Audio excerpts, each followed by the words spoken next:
ഒക്കെ ഇടയ്ക്ക് മിസ് ചെയ്യുമ്പോൾ നമ്മൾ ചുമ്മാ ലൈവ് എടുത്ത് വെച്ച് കാണും. അല്ല, ബിഗ് ബോസ് ഹൗസ് മിസ് ചെയ്യണ സമയത്ത് നമ്മൾ ഇടയ്ക്ക് ലൈവ് എടുത്ത് വെച്ച് കാണും. കുഴപ്പമില്ല. കഴിഞ്ഞ ദിവസത്തെ ടാസ്ക് എങ്ങനെ ഉണ്ടായിരുന്നു? ഇന്നലത്തെ എപ്പിസോഡ് അടിപൊളിയായിരുന്നല്ലോ.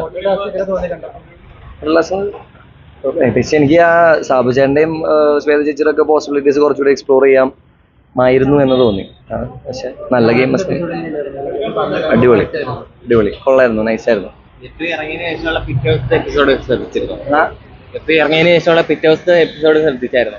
ഞാൻ കണ്ടിട്ടില്ല. എന്തായിരുന്നു ഏത് ഇത് പറ, ഇൻസിഡന്റ് പറ.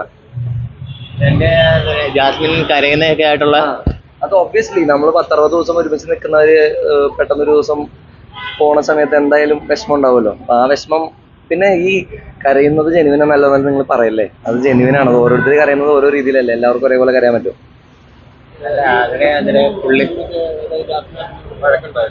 കണ്ടു ഞാൻ. അതറിയില്ല, അത് അവിടെ ഉണ്ടായിരുന്നെങ്കിൽ അപ്പൊ നോക്കായിരുന്നു. ഉണ്ടായിരുന്നെങ്കിൽ ഞാൻ ആഗ്രഹിച്ചായിരുന്നു. അതാ വിഷ്വൽ കണ്ട സമയത്ത് ഐ ഫെൽറ്റ് ലൈക്ക് അവിടെ ഉണ്ടായിരുന്നെങ്കിൽ അറ്റ്ലീസ്റ്റ് ഒന്ന് സമാധാനിപ്പിക്കായിരുന്നു തോന്നി. അവളെ ഒറ്റപ്പെട്ട പോലെ ഫീൽ ചെയ്തു എനിക്ക്. അതായത് എല്ലാവരും കൂടി കോർണർ ചെയ്തൊന്ന് ഒറ്റപ്പെടുത്തിയ പോലെ ഫീൽ ചെയ്തായിരുന്നു. ഇങ്ങനെ കരഞ്ഞപ്പം തന്നെ ജിൻഡോ ചേട്ടൻ പറയുന്നുണ്ടായിരുന്നു, നീ കാരണമാണ് പോയതെന്നൊക്കെ പറഞ്ഞു. അതിലൊന്നും കാര്യമില്ല, അതൊക്കെ ഗെയിമാണ്.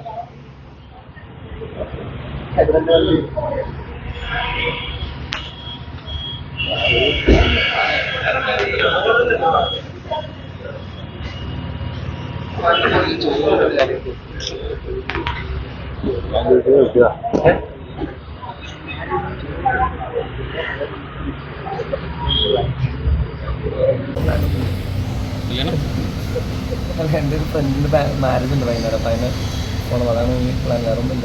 അതായത് ഗബ്രി മറ്റേ ഇപ്പോൾ കഴിഞ്ഞ ദിവസം റീസെൻ്റ്ലി ലുലുമാളിൽ വന്നു കഴിഞ്ഞപ്പോഴത്തേനും താങ്കൾ ഭയങ്കരമായിട്ടുള്ളൊരു സൈബർ അറ്റാക്ക് നേരിട്ടായിരുന്നല്ലോ. എന്ന് വെച്ചാൽ മറ്റേ ശരണ്യയുടെ കൂടെ വന്നതിന് കുറച്ച് നെഗറ്റീവ്സ് ആയിട്ടുള്ള രീതിയിലുള്ള വന്നത്.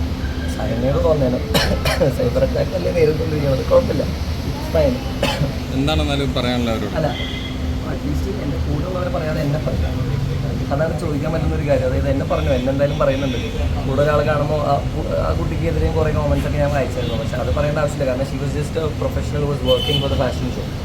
എൻ്റെ കൂടെ വന്നതല്ല, അത് ആ ഫാഷൻ ഷോയിലേക്ക് വന്നതാണ്. അപ്പോൾ ഓബിയസ്ലി അങ്ങനെ ഹേറ്റ് നമ്മൾ സ്പ്രെഡ് ചെയ്യണ്ട മാക്സിമം. പക്ഷേ സോഷ്യൽ മീഡിയയിൽ ഇത്ര ഭയങ്കരമായിട്ടുള്ളൊരു ട്രോളുകൾ വന്നിട്ടുണ്ടെങ്കിൽ ഇപ്പോൾ ഇവിടെ ഒരു പ്രോഗ്രാമിന് വന്നപ്പോൾ ഗബ്രിയുടെ പേര് വന്നപ്പോൾ ഭയങ്കര കയ്യടിയായിരുന്നു.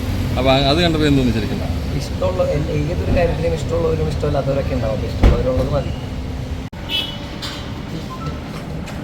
ഗബ്രിയുടെ കൂടെ ഏതൊരു പെൺകുട്ടിയെ കണ്ടാലും അപവാദം പറയാമെന്നുള്ള അവസ്ഥയിലേക്ക് സോഷ്യൽ മീഡിയ എത്തിക്കുന്നുണ്ട്. സോ അതിലൂടെ എന്ത് പറയുന്നു? പറയാനില്ല, മതി, ഇത്ര മതി.